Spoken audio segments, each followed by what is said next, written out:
तो आज हम कैंटिलीवर बीम के बारे में बात करेंगे। सिंपली सपोर्टेड बीम के बारे में बात कर लिया, सिंगली और डबली रिइंफोर्स के बारे में। अब हम बात करेंगे कैंटिलीवर बीम के ड्राइंग के बारे में। तो आज पहले ड्राइंग बनाने से पहले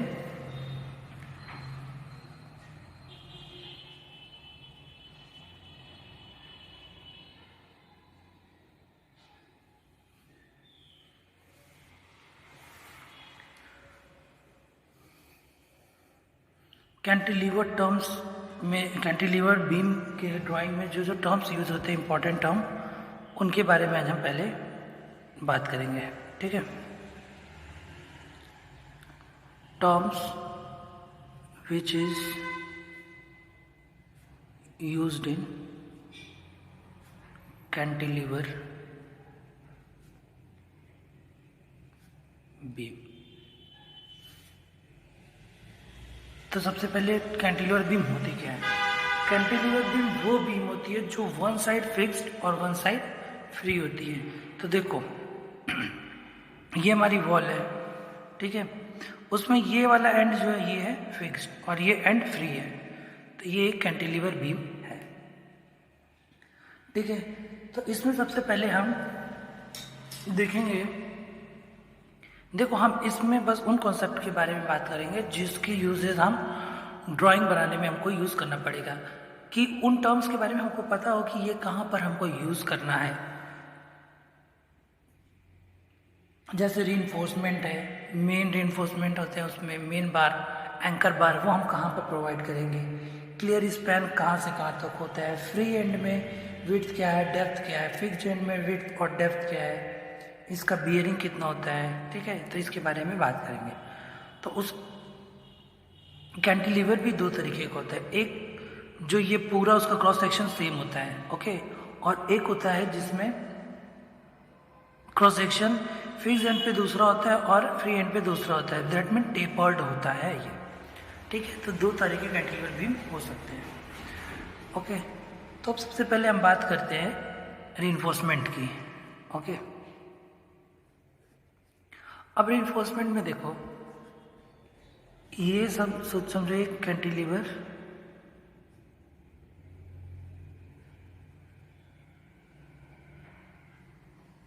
ये कैंटिलीवर बीम है, ठीक है।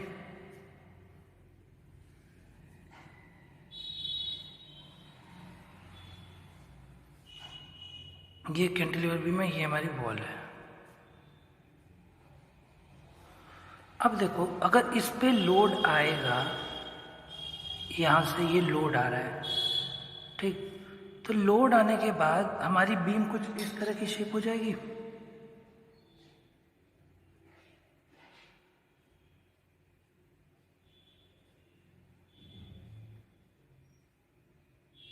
इस तरह का होगा कि नहीं होगा? ठीक है। तो इसमें ऊपर वाले पार्ट में क्या लग रहा है? ऊपर वाला पार्ट इलोंगेट हो रहा है, बढ़ रहा है कि नहीं बढ़ रहा है? तो इसमें क्या लग रहा है हमारा? टेंशन। और नीचे वाला पार्ट कंप्रेस हो रहा है, तो यहाँ क्या लग रहा है? कंप्रेशन।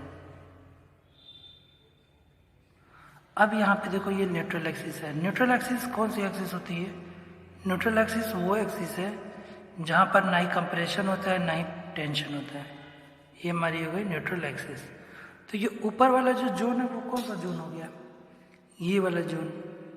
ये जोन जो है जिसको हम पेंसिल से सेट करें ऊपर वाला, ये हमारा टेंशन जोन हो गया, ओके। और ये जो नीचे वाला है ये हमारा हो गया कंप्रेशन जोन। तो मैंने बीम में पढ़ाया था जहाँ पे टेंशन जोन होता है उनमें हम कौन सी बार प्रोवाइड करते हैं? मेन बार प्रोवाइड करते हैं। और जहाँ पे कंप्रेशन होता है, कंप्रेशन जोन में हम कौन सी बार करते हैं? एंकर बार। और तुम सबको ये भी पता होगा कि कंक्रीट जो होती है वो कंप्रेशन में अच्छी होती है, ठीक है, और टेंशन में वीक होती है। तो उसी वीक को काउंटरैक्ट करने के लिए या कंपनसेट कराने के लिए हम टेंशन बार प्रोवाइड करते हैं कंक्रीट में, उसी को मजबूती प्रदान करने के लिए। ठीक है। अब देखो हम रीइंफोर्समेंट प्रोवाइड करेंगे। तो हमको मेन बात देखो, रीइंफोर्समेंट कौन कौन सी है, तो ये 2 रीइंफोर्समेंट है। पहली है मेन बार और एक कौन सा होता है, एंकर बार। मेन बार हम कहाँ प्रोवाइड करते हैं, टेंशन जोन में, ठीक है। और एंकर बार कहाँ प्रोवाइड करते हैं, कंप्रेशन जोन में। याद करो बीम में जो था, बीम में टेंशन जोन नीचे की तरफ बना था और कंप्रेशन जोन ऊपर की तरफ, but in case of cantilever it is opposite. यहाँ पर टेंशन जोन कहाँ पर है, अपर साइड में है और कंप्रेशन जोन डाउन साइड में है, ठीक है। एक और ये दूसरा,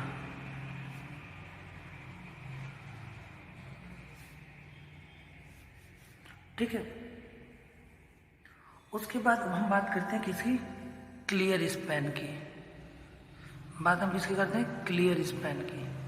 क्लियर स्पैन क्या होता है, देखो क्लियर स्पैन कैंटिलीवर बीम में ये दीवार है, ठीक है। दीवार के बाहर जितना पार्ट निकला होगा वो हमारा क्या कहलाता है, क्लियर स्पैन। यहाँ से ये जो पार्ट निकला है यहाँ तक, ये पूरा पार्ट क्या है, क्लियर स्पैन।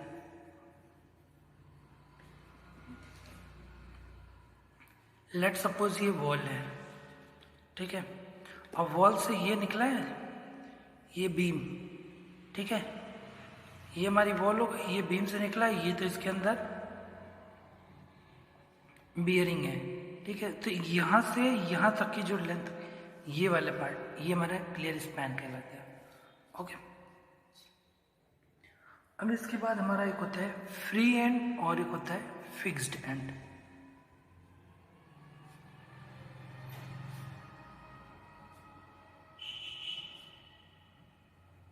ठीक है, तो देखो फ्री एंड क्या है, ये कौन सा एंड है, ये है फ्री एंड।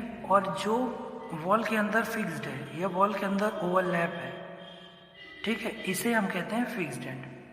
तो अब देखो फिक्स्ड एंड और फ्री एंड दोनों की विड्थ और डेप्थ चेंज होती है और नहीं भी हो सकती है। अब बता रहे हैं कैसे।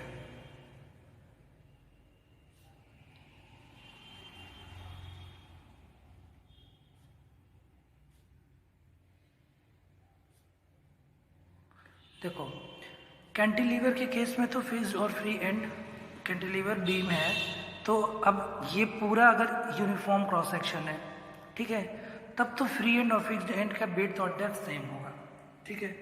और अगर टेपर्ड है, लाइक ये वाली जो बीम है ये टेपर्ड है, तो इसका फिक्स्ड एंड का डायमेंशन और फ्री एंड का डायमेंशन दोनों अलग अलग होगा। ये हमारा क्या है, ये हो गया हमारा विड्थ, ओके, और ये हमारी हो गई डेप्थ, ओके। अब उसके बाद हम बात कर लेते हैं बियरिंग की। बियरिंग क्या है, तो देखो ये हमारा वॉल है, वॉल के इस साइड का पार्ट देखो, इतना पार्ट जो है ये वाला पार्ट, ये हमारा क्या है, वॉल के अंदर ओवरलैप है, ठीक है। ये वॉल के अंदर ओवरलैप है, तो इस वाले पार्ट को हम कहते हैं बियरिंग। क्या कहते हैं इसको हम, बियरिंग, ठीक। उसके बाद हम विड्थ ऑफ वॉल,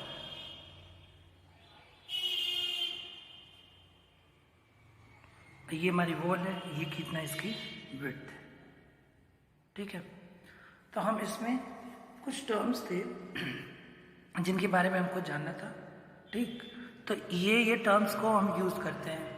जैसे क्वेश्चन में कभी दे दिया कि मेन बार एंकर बार कहाँ मेन बार प्रोवाइड करना है, इतने का है, 3 नंबर, फिर 14 mm डाया का, और एंकर बार दे दिया 2 नंबर 12 mm डाया का। तो अब जब तुमको पता ही नहीं होगा कि मेन बार और एंकर बार प्रोवाइड कहाँ करना है, तो नहीं जान पाओगे, क्योंकि बीम में देखो ऊपर में टेंशन जोन में हम बीम के केस में कंप्रेशन जोन कहाँ था, ऊपर बना था, और टेंशन जोन नीचे की तरफ बना था। But in case of cantilever यहाँ पर टेंशन जोन ऊपर बना और कंप्रेशन जोन नीचे बना है, इसलिए हमको कुछ टर्म्स पता होना ज़रूरी है। बाकी अब इसकी ड्राइंग नेक्स्ट लेक्चर में। Thank you.